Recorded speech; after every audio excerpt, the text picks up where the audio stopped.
Hey, it's Michael, and this is the Kintsugi Podcast. I'll be back in a minute with this week's conversation about resilience. But first, if you wish to create a better life and have a better career, then please visit michaelobrienshift.com and download your free workbook on how to create a better life. In it, you'll discover ways to find more energy for the things and the people who matter most to you, so you can create a better tomorrow.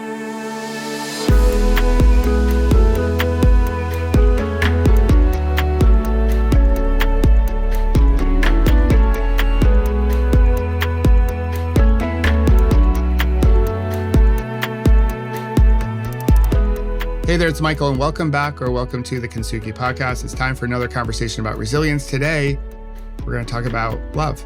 Because love, not fear, helps us to create a better tomorrow. It helps us to become more resilient.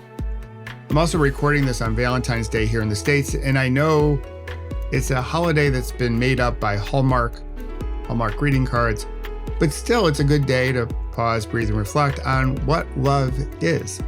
Now, recently, I asked a whole bunch of people to finish the sentence, love is ... And their responses are awesome sauce, and here are some of them. Love is taking a canoe ride. And that's hard to do if you don't know how to canoe. Love is fantastic. Love is cycling something you know is difficult with the one you love because you want to share it with her and all the beautiful views. But halfway through, she wants to kill you. But you hang in there and get cocktails after. I did not write that one. As you know, if you're a listener, I'm an avid cyclist, but that one's from one of my friends. Love is a hot cup of coffee in the morning before everyone wakes up.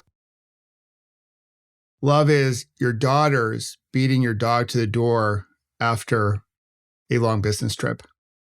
Love is different for everyone, yet beautiful for all. Love is when your spouse and children never leave your side during chemo and all the crap that comes with it. Love is your husband bringing you your favorite Chinese food while you sit in bed with a fever from your COVID shot. That's a little bit more current day. So I just love these definitions or how people look at love. It comes in those everyday moments. The moments in between are moments that make up our life.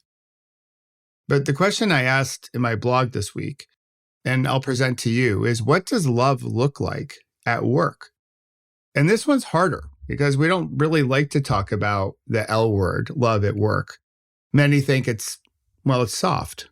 But by now we know the soft skills are the hardest ones to execute on. The soft skills help us create a better tomorrow. That's the stuff, that's the juice that allows us to become resilient because it helps us to have faith to get back up again. And hopefully knowing this, that we have support from others along the way to help us move forward. And if we fall down again, they'll be there to pick us back up. Fear does not do that. Only love does that. So one definition of what love looks like, how it's done at work, is through servant leadership. And if you've ever been working for a servant leader, you know exactly what I'm talking about. It feels like you're loved, even though we're talking about work. Because servant leaders do this. They have taken the traditional hierarchy leadership model and turned it completely upside down. They have shifted from a power over mindset to a power with mindset, and even a power to, which is all about empowering, to their teams. They provide their team oxygen. How cool is that? Servant leaders also do this. They focus on empowering, as I just referenced, and uplifting those who work with them. And they not only teach, but they're open to learn. They're open to discovery. And here's something vital.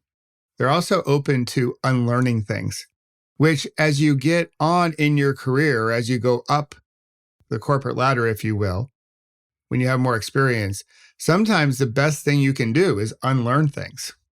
To check your bias, open up that aperture, get more current with modern day thinking.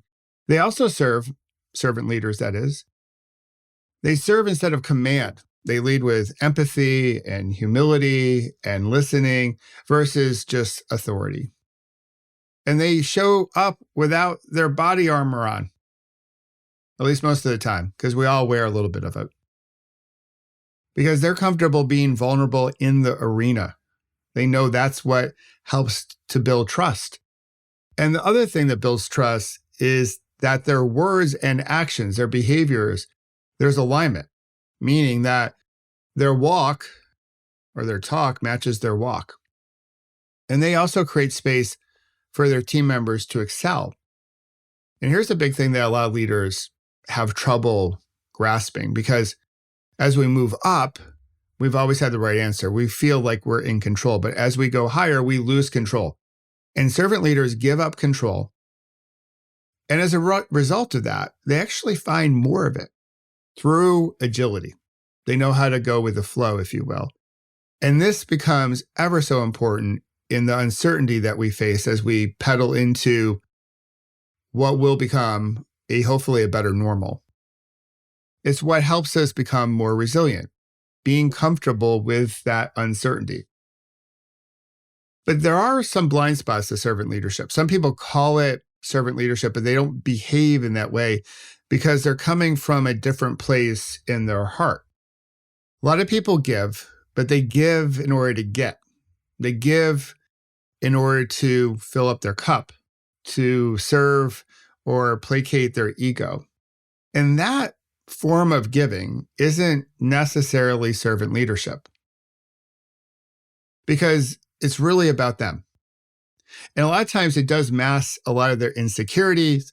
I have a little phrase for some of the corporate folks out there, the blue blazer syndrome. It's more of a look or a prism of male leadership, that we wear our blue blazers around as our body arm or as our mask. And a lot of times it's protecting our insecurity because we haven't yet become a servant leader. We're not ready to take off that body armor and be vulnerable in the arena. And we give not because we're thinking about others, primarily we're thinking about ourselves. So the giving part's great, but it's not full on, full gas servant leadership because we're still making it about ourselves. True servant leaders make it about others. And when they're triggered, they look for opportunities for others first because they know by serving them well, there'll be a downstream impact on them that will be positive. And here's another thing I want to leave you with, is that servant leadership is also about self-care. They know, those servant leaders, they know they have to put up some boundaries. They need to dive into their self-care in order to serve. We've all heard the saying when we've gotten on flights, and I haven't been on a flight now for almost a year, that we should put our own oxygen mask on first before assisting others. And I love that saying, but a lot of times we blow past it or we don't even pay attention to that safety announcement. So I'll give you another visual. I love being outside. That's one of the reasons when I do my blog, I'm outside all the time, out in my backyard, having a chit chat about something important. Even when it's cold outside, even when it's shovel season, as it is here in New Jersey. I love being out in the trees. And I look at the trees as a different form of servant leadership because they also give us oxygen. Think about it. Before the trees can provide the oxygen we breathe, they soak in water and nutrients from the soil, sun when it comes out. It's their self-care routine. And without that, they can't produce the oxygen we need to survive. Again, when you look at everything, it all comes back down to our breath. So servant leaders help us breathe. They give us oxygen, whether we're talking about at work, in our communities, or the trees in your backyard.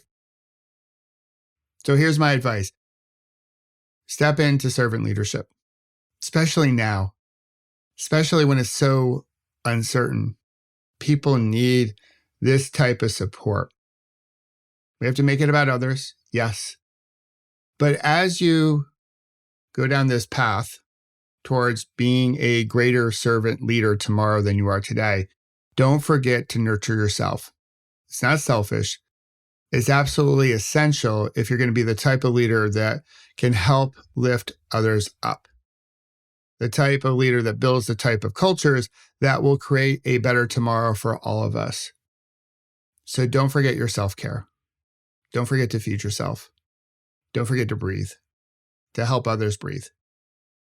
If you don't, the risk is painful. In many circles, it's called burnout. And there's really nothing to love about that. I'm just saying. And I think you would agree. So as always, thanks for listening and tuning in to our Kintsugi Podcast. To learn a little bit more about resilience, thanks for subscribing and sharing it with your Peloton and leaving a review from time to time. And I hope you'll share this one with someone you love. Maybe that servant leader that had a profound impact on your career or your life in one way or another. So until next week, remember to pause, breathe, and reflect. That's one way to keep the love in all of our relationships, including the relationship that we have with ourselves. And of course, as always, have fun, storm in the castle. We'll talk to you next week. Bye-bye.